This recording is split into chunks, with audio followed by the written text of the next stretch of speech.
Olá, meus queridos amigos do canal Pedro Henrique Souza e Silva, estudo para o TRF da primeira região.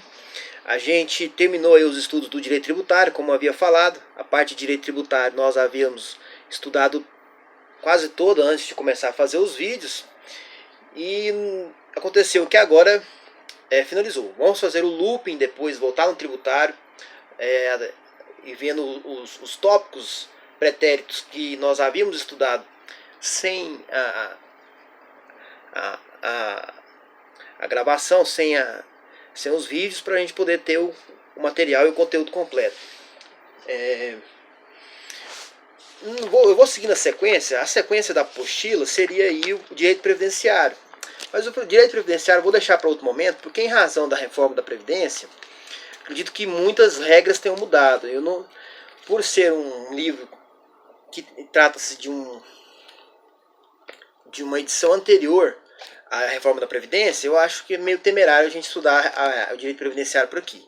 Melhor deixar o direito previdenciário para ser estudado com outro material, certo? E seguindo a sequência aqui, vamos entrando para o direito econômico. Direito econômico é uma matéria que cai no concurso de juiz federal, não cai na magistratura estadual, é uma diferença de matérias dos dois concursos, né? Muitos se preparam para a magistratura estadual e federal. Os que se preparam para a magistratura federal têm que enfrentar essas matérias relacionadas ao direito econômico e o direito financeiro, por exemplo, né? Direito financeiro, exatamente isso? Estamos certo? Vamos lá, continua. Vamos lá. Como é que a gente continua aqui? Na sequência, direito tributário, né? E o direito, vamos chegar ao momento de estudo do direito financeiro. Inclusive aqui, material do professor Juliano Colombo. O material que a gente aprecia agora do direito econômico é do professor Lafayette Josué Petter. Então vamos lá. Item 1, Constituição Econômica Brasileira. Constituição Econômica. Por Constituição Econômica, há de se entender o conjunto de normas constitucionais que, exclusivamente ou não, regulam fatos que repercutem no modo de ser econômico da sociedade. É a regulação jurídica da economia, no sentido mais amplo que esta afirmativa comporta. Nesse sentido, outros dispositivos, além dos sempre mencionados, artigo 170 e seguintes, localizados em diversas passagens do texto constitucional, também nela se incluem. Por exemplo, o objetivo fundamental da República Federativa do Brasil de garantir o desenvolvimento nacional com a construção de uma sociedade livre, justa e solidária, erradicando a pobreza e a marginalização e promovendo o bem de todos com redução das desigualdades. Constituição Federal, artigo 3º. O objetivo fundamental da República Federativa, então, o objetivo que se funda a República Federativa do Brasil, e está no artigo 3º, né? É garantir o desenvolvimento nacional com a construção de uma sociedade livre, justa e solidária, erradicando a pobreza e a marginalização e promovendo o bem de todos com redução das desigualdades. Muito bonito, Constituição programática, né? São objetivos, né? E a gente já entende que há normas. Eu achei muito interessante quando eu vi um professor falar sobre esse conceito de normas programáticas, né? O que é uma programática? É um programa de princípios, de objetivos que a República Federativa tem, que na prática nós sabemos que não são alcançados momentaneamente, pelo menos no futuro, no presente não são alcançados, mas futuramente, quem sabe, nós podemos atingir esse estágio de concluir aí onde fundamenta-se a República Federativa do Brasil. Disse que a falta de desenvolvimento, ou o outro ângulo, o estado de subdesenvolvimento, deve ser tida como a antítese do receituário constitucional, reclamando redobrados esforços de superação da atividade. Na atividade afeta a todos os operadores do direito, impondo aos administradores públicos um mínimo de programação de políticas públicas de longo prazo e suscitando entre os julgadores os efeitos externos gerais decorrentes das decisões tomadas. A Constituição Econômica representa o ordenamento fundamental de uma comunidade no aspecto econômico. baseia-se na satisfação para todos das suas necessidades por intermédio do mercado. Ao mercado compete a função de ligar os empresários à força de trabalho e as unidades de consumo entre si.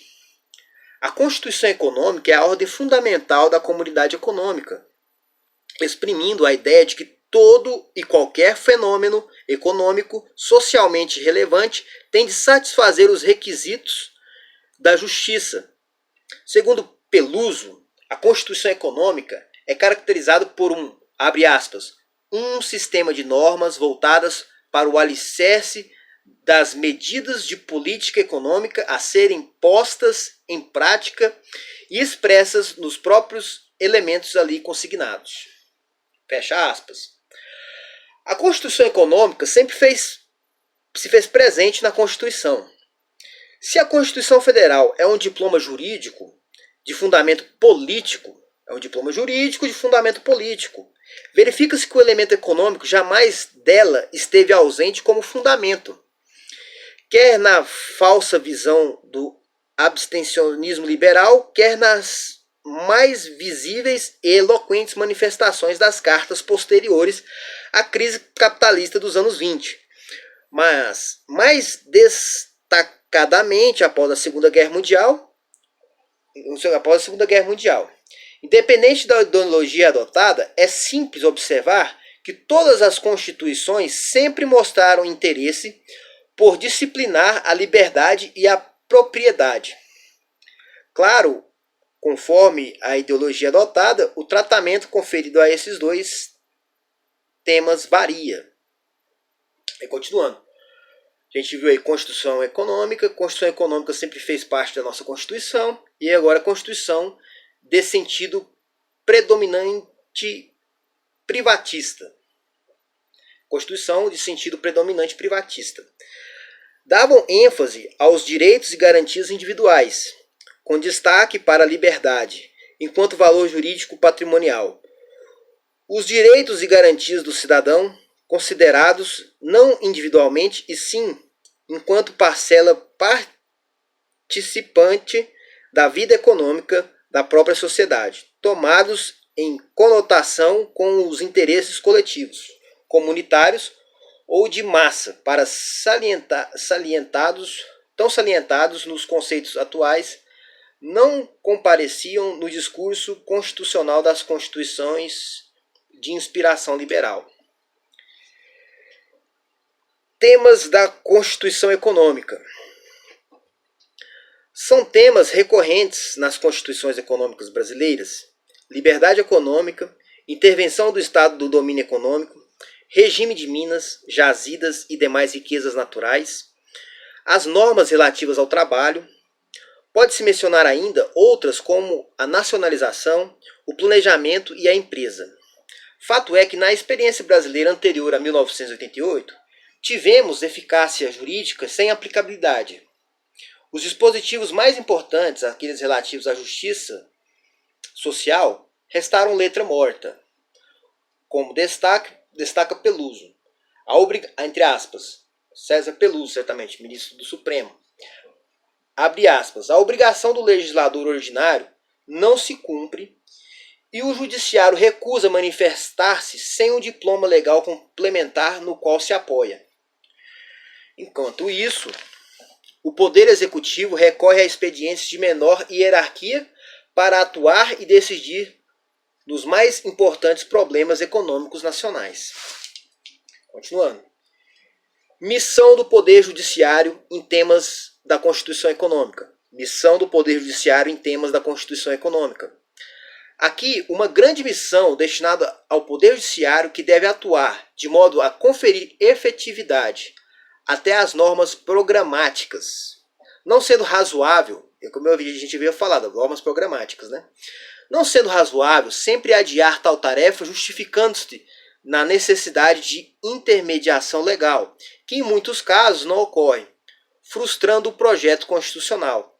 A Constituição Econômica Brasileira não está formatada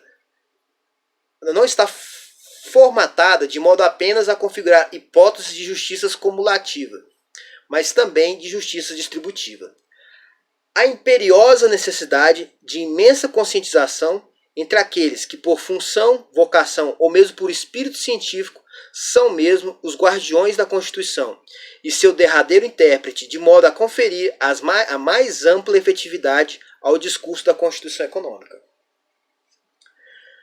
Surgimento das Constituições Econômicas. A ideia da existência de uma Constituição Econômica é aceita atualmente em decorrência da superação da visão liberal predominante no constitucionalismo conservador do século XIX e início do século XX. Desta data é a Constituição Mexicana de 1917 e a Constituição de Weimar de 1919, consolidou-se a compreensão de que as constituições teriam de se expandir da temática política, pois decisivas manifestações de poder entre eles e o poder econômico não mais se continham nos moldes da livre e exclusiva detenção pelo particular, consagrada nas cartas burguesas originais. Importante o abstencionismo das constituições pretéritas em relação à atividade econômica,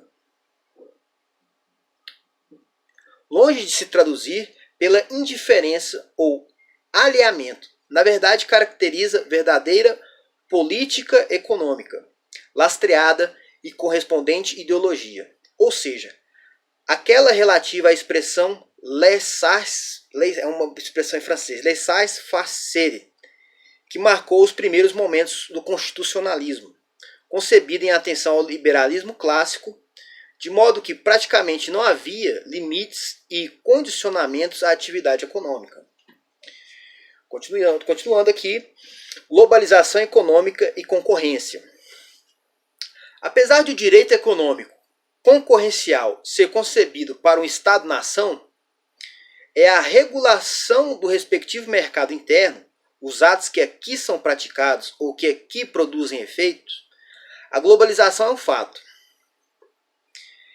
E normalmente principia pelos acordos de comércio, evoluindo posteriormente para outras searas. Isso tem algumas implicações. Uma delas diz com a hierarquia das legislações de defesa da concorrência dos países que se encontram em processo de integração. A substituição das barreiras específicas dos Estados pelas regras da concorrência é mesmo